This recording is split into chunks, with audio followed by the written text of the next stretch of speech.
पूर्व सीएम हेमवती नंदन बहुगुणा की जयंती पर कृषक महोत्सव का किया गया उद्घाटन। सीएम धामी ने 256 करोड़ की योजनाओं का शिलान्यास किया और किया लोकार्पण। पंजाब के पूर्व मुख्यमंत्री श्री प्रकाश सिंह बादल के निधन पर सीएम धामी ने जताया दुख। कहा, श्री बादल जी का भारतीय राजनीति में था एक विशेष स्थान। सीएम धामी ने अल्मोड़ा स्थित गोलजीव देवता मंदिर में की पूजा अर्चना। सरकार मानसखंड मंदिर माला मिशन के तहत प्रथम चरण में 17 मंदिर करेंगे विकसित। उत्तराखंड परिवहन निगम ने शुरू की हरिद्वार से शिमला के लिए नई बस सेवा। इस बस के चलने से लोगों को मिलेगी बड़ी राहत। सूडान में फंसा भारतीय परिवार पानी के जहाज से सऊदी अरब के लिए हुआ रवाना। उत्तराखंड के जबरखेड़ा के खजूरी गांव निवासी परिजनों ने ली राहत की सांस। चारधाम यात्रा में सुरक्षा और यातायात के मद्देनजर 4000 से अधिक पुलिसकर्मी सहयोगी बल तैनात। पार्किंग से लेकर यात्रियों को रास्ता दिखाने की जिम्मेदारी। आप देख रहे हैं के न्यूज, खबरों का सारथी। नमस्कार, मैं हूं अवंतिका अवस्थी। स्वागत है आपका उत्तराखंड खबरों में। खबर मैंगलोर से है, जहां खेत की सिंचाई के लिए पानी चलाने को लेकर दो पक्षों में कहासुनी हो गई। देखते ही देखते लाठी डंडे और धारदार हथियारों के साथ गोलियां चलने लगी। इस झगड़े में 3 लोग घायल हुए हैं, जिन्हें उपचार के लिए अस्पताल भेजा गया है। वहीं सूचना पर आला अधिकारियों सहित पुलिस फोर्स मौके पर पहुंची और मामले की जानकारी जुटाई। आपको बता दें कि पुलिस के मुताबिक मैंगलोर कोतवाली क्षेत्र के थितकी कवादपुर गांव में उस समय हड़कंप मच गया जब 2 किसानों के 2 पक्ष खेत में पानी देने को लेकर आपस में भिड़ गए। विवाद इतना बढ़ा कि एक पक्ष की ओर से फायरिंग कर दी गई, जिसमें 3 लोग घायल हो गए। झगड़े की सूचना पर स्थानीय पुलिस मौके पर पहुंची और किसी तरह मामला शांत कराया। सूचना पर हरिद्वार पुलिस कप्तान अजय सिंह, एसपी देहात स्वप्न किशोर सिंह, सीओ मंगलौर बहादुर सिंह चौहान मौके पर पहुंच गए और घटना की जानकारी जुटाई। शांति व्यवस्था के मद्देनजर गांव में पुलिस बल को तैनात किया गया।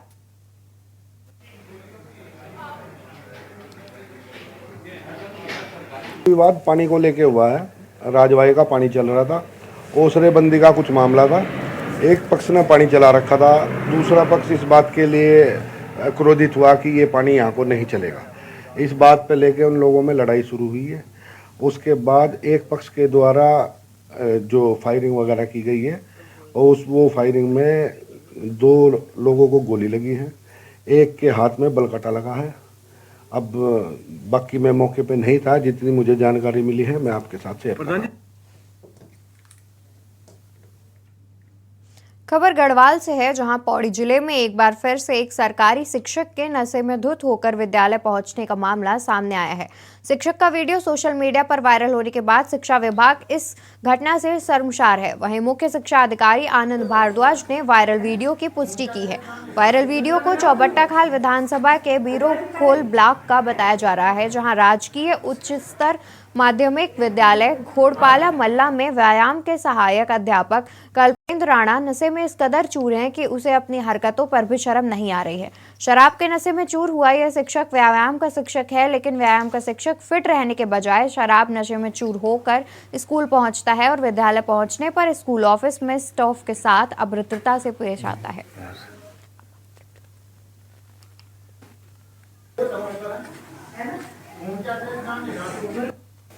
मुझे भी मीडिया के माध्यम से ये बात संज्ञान में आई। मैंने जांच की और बीरोखाल की खंड शिक्षा अधिकारी वर्षा भारद्वाज से मैंने इसकी आख्या ली। कल्पेंद्र सिंह राणा व्यायाम के सहायक अध्यापक हैं LT ग्रेड में, गवर्नमेंट हाई स्कूल घोड़पाला मल्ला बीरोखाल में। ये केवल अभी शराब के नशे में नहीं मिले हैं, इनकी पुरानी हिस्ट्री भी रही है, इस पर जांच कराई गई है और 24 मार्च 2023 को एक बृहद जांच करके मंडलीय अपर निदेशक महोदय के समक्ष प्रस्तुत की जा चुकी है। इसके विरुद्ध सख्त कार्रवाई कराने के लिए, क्योंकि वहाँ की जनता भी ये नहीं चाहती कि इस तरह का शिक्षक उनके इलाके में हो, तो कार्यवाही अपेक्षित है। इसके लिए मैं स्वयं संपर्क कर रहा हूँ अपने अपर निदेशक महोदय से, तो पक्का इसके विरुद्ध कार्रवाई होगी। खबर चमोली से है, जहां जिलाधिकारी हिमांशु खुराना और पुलिस अधीक्षक चमोली प्रमेंद्र डोबालाल ने चारधाम यात्रा सड़क मार्ग का भ्रमण कर यात्रा एवं सुरक्षा व्यवस्थाओं का जायजा लिया। इस दौरान यात्रा रूट पर आधारभूत सुविधाएं, शौचालय, पानी, मेडिकल, एटीएम, विश्राम गृह आदि कार्यों का स्थलीय निरीक्षण किया गया। साथ ही मुख्य पड़ावों व दुर्घटना संभावित संवेदनशील स्थानों का जायजा लेकर संबंधित विभागों को वहां पर व्यवस्थाएं दुरुस्त करने के निर्देश दिए गए। चारधाम रूट पर पड़ने वाले पर्यटन पुलिस चौकियों, ड्यूटी पॉइंट, यात्री पंजीकरण केंद्र आदि का भौतिक निरीक्षण कर वहां पर कर्मचारियों की रहने व अन्य व्यवस्थाओं का जायजा लिया गया। यात्रा से जुड़े सभी विभागों एवं एजेंसियों को सुगम, सुरक्षित एवं निर्बाध यात्रा के संबंध में समुचित दिशा निर्देश दिए गए।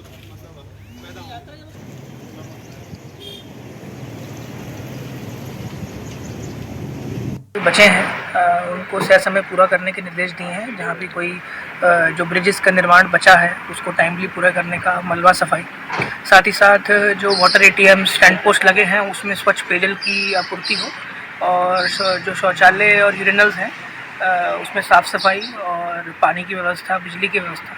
तो इसको लेते हुए हमने भौतिक निरीक्षण आज संबंधित विभागों के साथ किया है और सभी को निर्देश दिए हैं कि पर्यटकों को किसी भी असुविधा का सामना ना करना पड़े। अंग्रेजों के समय में शहर के तिकोनिया चौराहा स्थित यह डाक बंगला अब अपनी बदहाली से अजीज आ चुका है। चारों तरफ हरे भरे वातावरण के बीच स्थित यह डाक बंगला आज जर्जर स्थिति में पहुंच चुका है।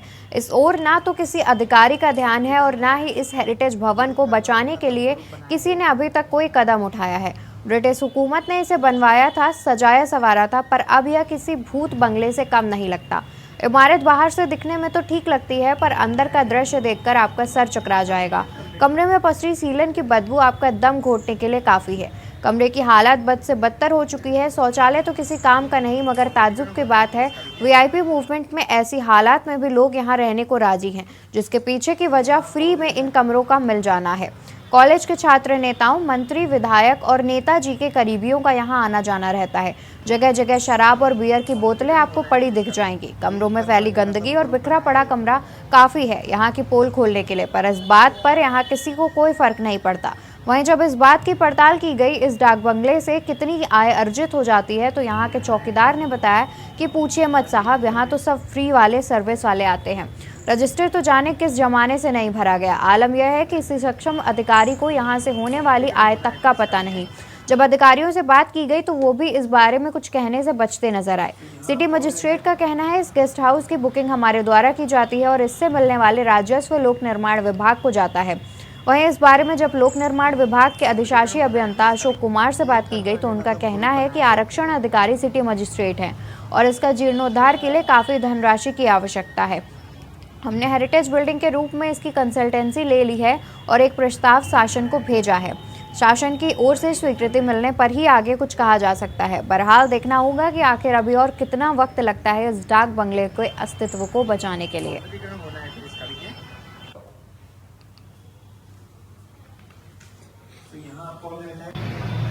देखो, मैं 87 से यहाँ का हूँ सिरोडी में।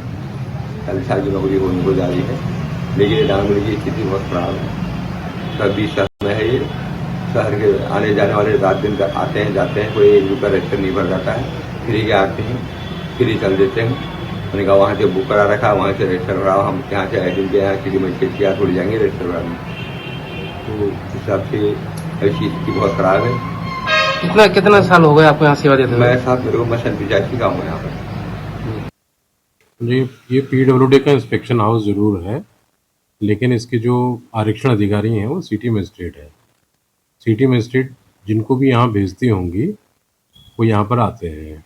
रही मेंटेनेंस की बात, तो मेंटेनेंस के लिए हमारे पास इसको टोटली रिन्यूएट करने के लिए काफ़ी धनराशि की आवश्यकता है। इसके लिए हम लोगों ने अपने स्तर से इसकी कंसल्टेंसी ले ली है। इसको हेरिटेज बिल्डिंग के रूप में 10 फुट में कन्वर्जन के लिए मेरा एक प्रस्ताव जल्दी ही तैयार होने वाला है। 10-15 दिन में तैयार हो जाएगा और उसको हम लोग शासन को प्रेषित करेंगे। यदि शासन को ये प्रोजेक्ट अच्छा लगता है, स्वीकृति मिलती है, तो इस पर फिर हम आगे की कार्रवाई करेंगे। के बीचों बीच में पीडब्ल्यूडी का गेस्ट हाउस है, जिसकी जो बुकिंग है वो एक यहाँ हमारे यहाँ से की जाती है और साथ ही जो इसमें किराया है वो पीडब्ल्यूडी को जाता है और इसका मेंटेनेंस भी वही देखते हैं। तो इस शहर के बीचों बीच के गेस्ट हाउस का अगर रिनोवेशन होता है तो निश्चित ही ये बहुत उपयोगी सिद्ध होगा। कालाडूंगी में नशा मुक्त उत्तराखंड के समर्थन में 2 दिवसीय ओपन कबड्डी प्रतियोगिता का आज समापन हुआ। कबड्डी प्रतियोगिता का शुभारंभ 24 अप्रैल को भाजपा के वरिष्ठ नेता मनोज पाठक ने किया।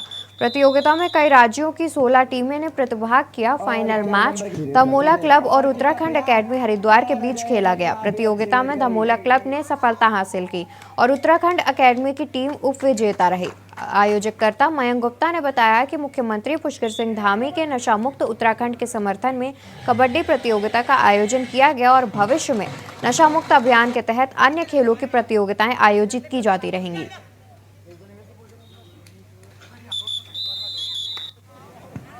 सभी नौजवानों ने और संघर्ष वेलफेयर सोसाइटी के तत्वाधान में जिस तरह से ये दिन और रात वाला कबड्डी की ओपन प्रतियोगिता यहाँ पर हुई, इस टूर्नामेंट का आनंद मुझे लगता है सब ने लिया। बहुत पवित्र भाव से खेले जाने वाला ये खेल, जो पुरानी परंपराओं में भारतीय खेल, जिससे शरीर का सौष्ठव, शरीर का मन, बुद्धि, चित्त सब स्वस्थता की ओर बढ़ता है, ऐसा श्रेष्ठ प्रदर्शन आज यहाँ पर हुआ है। और धमोला की टीम ने जो प्रथम स्थान प्राप्त किया और साथ ही हरिद्वार की टीम ने जिस तरह से द्वितीय स्थान प्राप्त किया, जितने भी प्रतिभाग करने वाली टीम थी उनको कहीं न कहीं सांत्वना पुरस्कार से और प्रथम पुरस्कार और द्वितीय पुरस्कार से श्रेष्ठ पुरस्कारों के माध्यम से हमारे कालाडूंगी क्षेत्र के लोगों ने नवाजा। इसके लिए सबको बहुत बधाई, बहुत शुभकामनाएं। प्रथम ओपन कबड्डी का आयोजन हमारे द्वारा यहाँ कराया गया, जो डे नाइट चला, जिसमें अपने उत्तराखंड के अलावा अन्य प्रदेश की दिल्ली, हरियाणा, पानीपत और मुरादाबाद, बिजनौर, मेरठ की टीमों ने प्रतिभाग किया, जो 2 दिन चला, कल नाइट और आज डे। आज अभी उसका फाइनल मैच हुआ, जो कि फाइनल मैच दमोला क्लब और हरिद्वार टीम के बीच हुआ और फाइनल मैच की विजेता दमोला क्लब रही। मैं उनको बहुत बहुत धन्यवाद करता हूं। और हमारा मेन उद्देश्य जो था कि युवाओं को नशे से हटकर खेल के प्रति उनको रुझाया जाए, जिससे हमारा जैसे मुख्यमंत्री धामी जी का जो एक संदेश है कि 2025 तक हमें उत्तराखंड को नशा खत्म करना है, वो भी हमारा एक उद्देश्य रहा।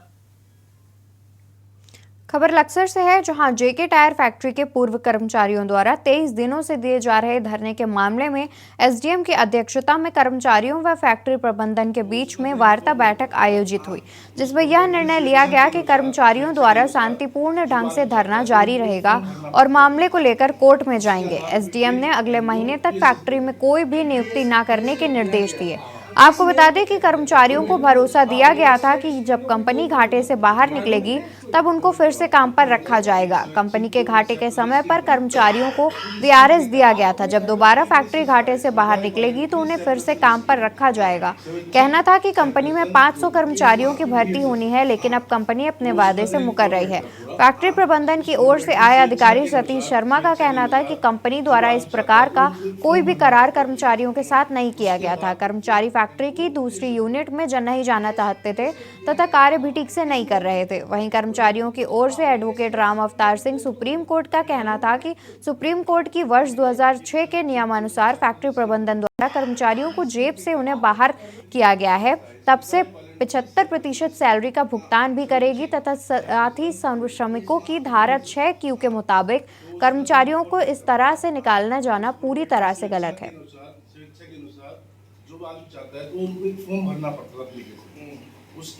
एसडीएम साहब ने मैनेजमेंट के आदमी भी बुलवाए थे और बहुत अच्छी तरीके से उनसे बात हुई। हमारे लॉयर ने भी बहुत बढ़िया बात की और जहाँ तक उम्मीद भी जगी है कि कहीं ना कहीं हम अंदर भी जाएंगे, फैक्ट्री में काम भी करेंगे जैसा हमने पहले किया।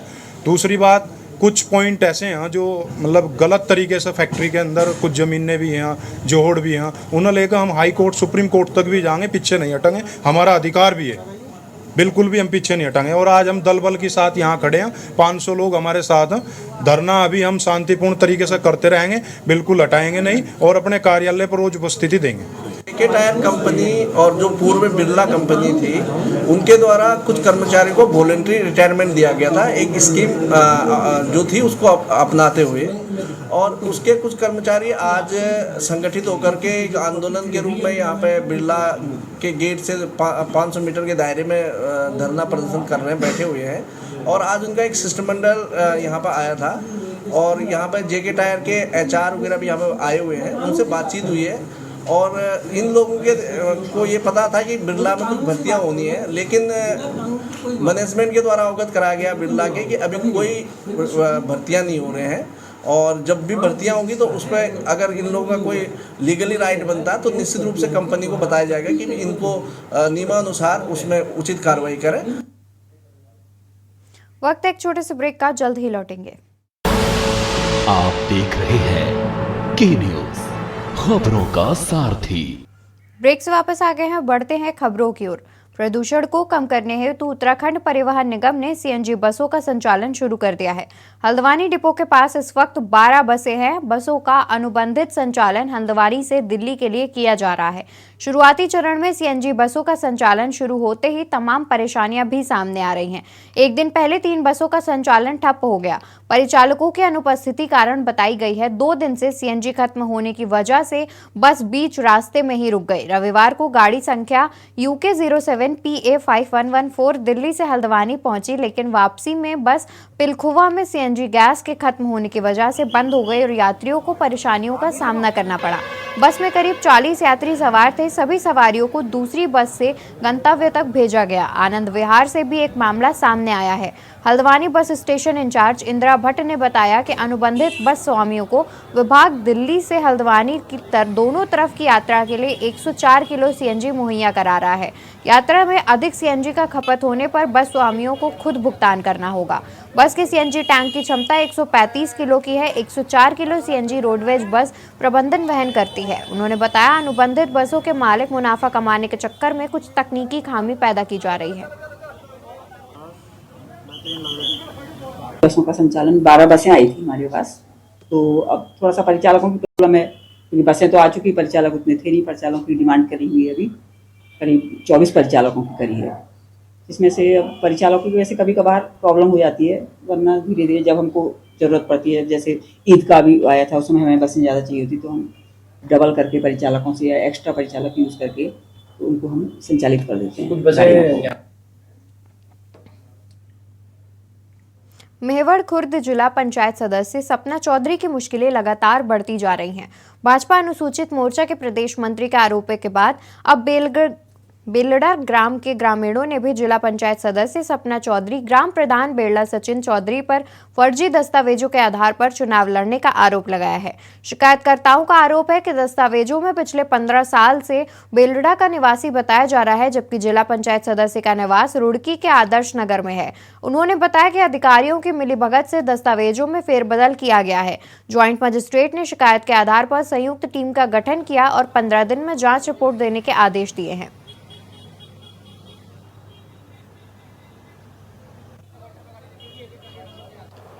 जैसे शपथ पर देते ग्राम प्रधान सभी लड़ते, कोई भी लड़ता हो, बीडीसी हो, मेंबर हो, सब अपने अपने तथ्य खोलते हैं। सचिन प्रधान पे जुर्माना लगाया डैम के यहाँ से पाइपलाइन का, तो उसने कोई तथ्य तो खोला नहीं, तो साबित चोर है। तो ऐसे डॉक्यूमेंट तो सारे फर्जी बनाओ, आएगा प्रमाण पत्र, इसने सारे अपने घर वाले को BPL बना रखे, इसके तो घर में फर्जी वाला अधिकारी पता नहीं से कैसे बना ले। अगर हम बनाने हमारा 7,000 का, सचिन और परिवार का 1,000 का, भाई हम समझ में आते कागज कहाँ जाओ। टोटल फर्जीवाड़ा सचिन का, जिस गांव में जितने काम है सब फर्जी।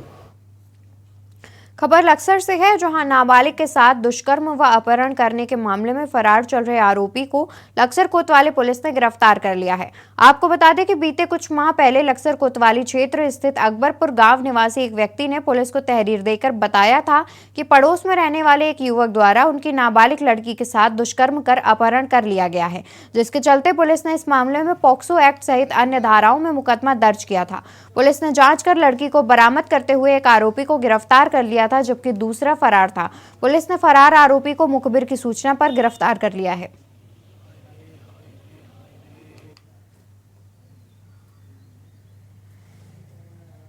मार्च के करीब जो है एक गुमशुदगी दर्ज हुई थी, जिसमें गुमशुदगी की विवेचना करते हुए वो लड़की बरामद हुई थी और जो उसमें मुलजिम था वो 25 मार्च को आत्मसमर्पण किया गया था उसके द्वारा। उसी मुकदमे में वांछित चल रहे एक दूसरे व्यक्ति जिसका नाम गौतम था, उसे कल बहादुरपुर जज से गिरफ्तार कर माननीय न्यायालय में आज पेश किया गया। किस आरोपियों को जेल में भेज दिया गया है? माननीय न्यायालय के आदेश पर उन्हें जेल भेजा जाएगा। खबर हरिद्वार से है, जहां देश विदेश में विख्यात उत्तराखंड की चारधाम यात्रा शुरू हो गई है।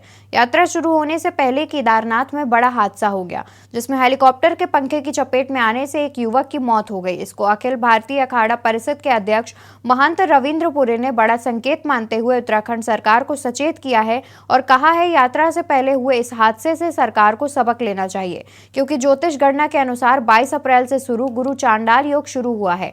10 मई से लेकर 30 जून तक चारधाम यात्रा पर विशेष सावधानी बरतने की जरूरत है। वहीं कांग्रेस के वरिष्ठ नेता हरक सिंह रावत ने व्यवस्थाओं को लेकर सरकार को घेरने का कार्य किया, तो हरिद्वार बीजेपी सांसद रमेश पोखरियाल निशंक ने चारधाम यात्रा को सकुशल संपन्न कराना बड़ी चुनौती बताया। अखिल भारतीय अखाड़ा परिषद के अध्यक्ष महंत रविंद्रपुरी का कहना है कि चारधाम यात्रा शुरू हो गई है। यह दुर्भाग्य है, हालांकि इन घटनाएं किसी की नहीं होती हैं, लेकिन जिस तरह केदारनाथ में दुर्भाग्यपूर्ण घटना हुई, 2 लोगों को यात्रा होने से पहले ही 2 लोग दम तोड़ दिया, और जिस तरह इस यात्रा के लिए एक व्यवस्थित व्यवस्था होनी चाहिए थी, वो व्यवस्था नहीं हो पाई। कि चारधाम यात्रा शुरू हो गई है। मुझे लगता है कि शायद इस समय जो परिस्थिति है, पीछे के सारे रिकॉर्ड तोड़ने की स्थिति है। लोगों में बहुत रुचि है। स्टेट गवर्नमेंट के सामने ये व्यवस्थाओं को लेकर के चुनौती होंगी, लेकिन इन चुनौतियों का वो पूरा मुकाबला भी कर रहे हैं, लोगों का सहयोग भी मिल रहा है। यात्रा बहुत अच्छी चलेगी, मुझे भरोसा है। चारधाम और देवभूमि का जो व्यवस्था के संबंध में है, वो हम तो संत हैं, हमारा काम है राजा को डायरेक्ट कोई भी कठोर शब्द है उसका उच्चारण करके उसको सचेत करना। फिर भी मैं यहाँ के शासन और प्रशासनिक अधिकारियों से अनुरोध करूंगा, ज्योतिषीय गणना के आधार पर 22 तारीख से गुरु चांडाल योग हुआ है, खास करके 10 मई से लेकर के 30 जून तक यात्रा में विशेष सावधानी रखी जाए। दुर्घटनाओं से बचने के लिए राजा को राज ज्योतिषी की आवश्यकता होती है। उत्तराखंड खबरों में फिलहाल इतना ही। आप बने रहिए के न्यूज के साथ। आप देख रहे हैं के न्यूज, खबरों का सारथी।